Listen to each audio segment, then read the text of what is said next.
যিনি একজন সাধারণ ইথিওপিয়ান মানুষ, একেবারে কুৎসিত কালো মানুষ, এমন সম্মানিত বাবা, তার মধ্যে এমন আল্লাহ কতগুলো গুণ এবং প্রজ্ঞা পেয়েছিলেন, যার সম্মানে মহান আল্লাহ কোরআনে সূরা নাজিল করে দিয়েছেন। জোরে বলেন সুবহানাল্লাহ।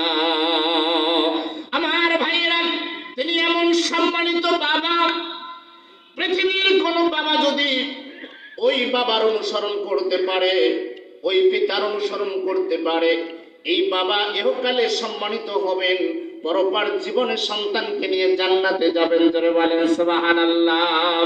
আমার ভাইরা, তিনি হলেন হযরত লুকমান। জোরে বলেন মারহাবা। হযরত লুকমান, তিনি কোন নবী না, সাধারণ একজন মানুষ।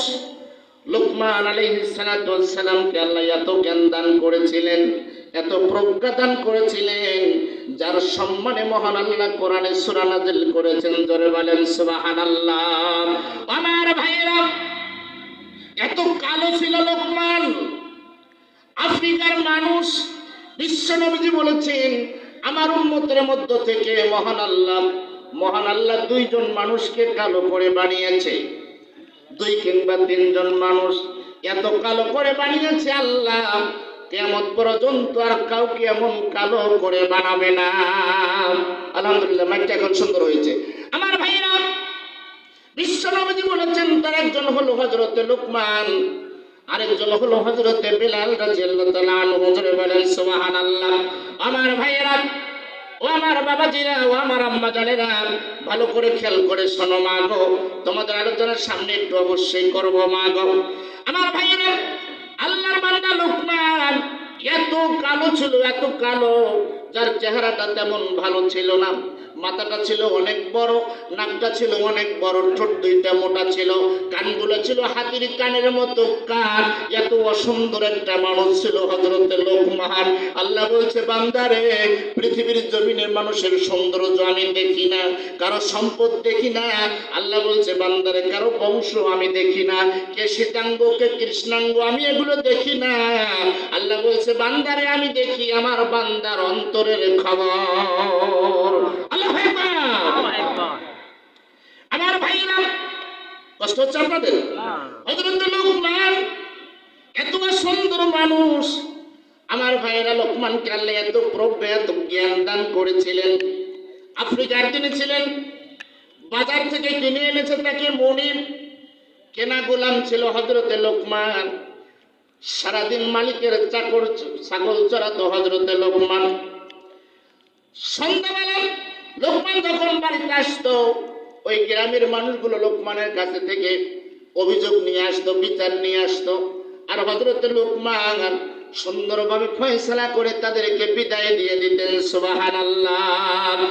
মালিক বলছে, ওরে লুকমান, ওরে লুকমান, তোমার কাছে সকাল সন্ধ্যা মানুষ কেন আসে, তুমি আমাকে একটু বলো।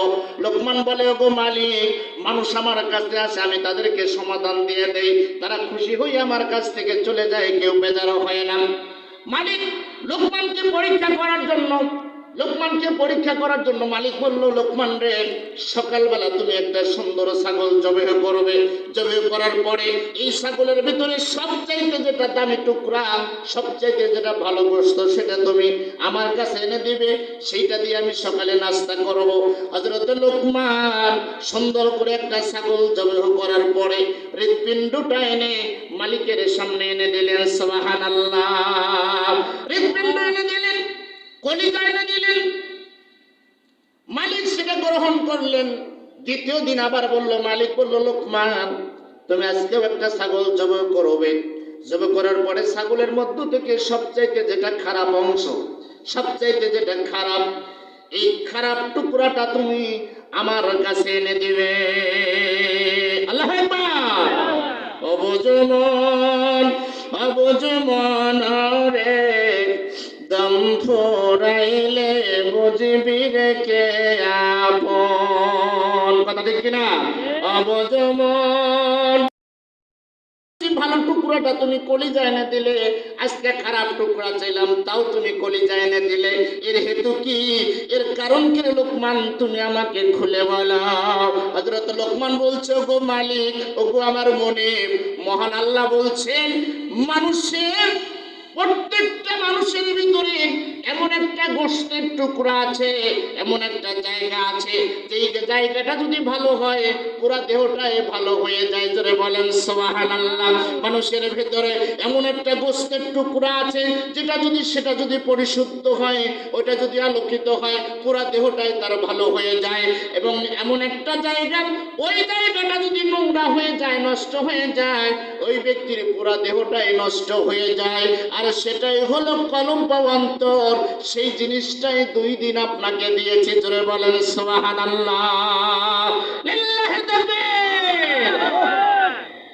লোকমান বলছে, মালিক, এই হৃৎপিণ্ড, কলিজা, অন্তরটা যদি মানুষের ভালো হয়, পুরো দেহটাই ভালো হয়ে যাবে। সুবহানাল্লাহ। এটা যদি খারাপ হয়ে যায়, পুরো দেহটাই খারাপ হয়ে যাবে। এটা বোঝার পরে কি কোনো সমস্যা? এটা বোঝার পরে মালিক আশ্চর্য হয়ে গেলেন লোকমানের কথা শুনে।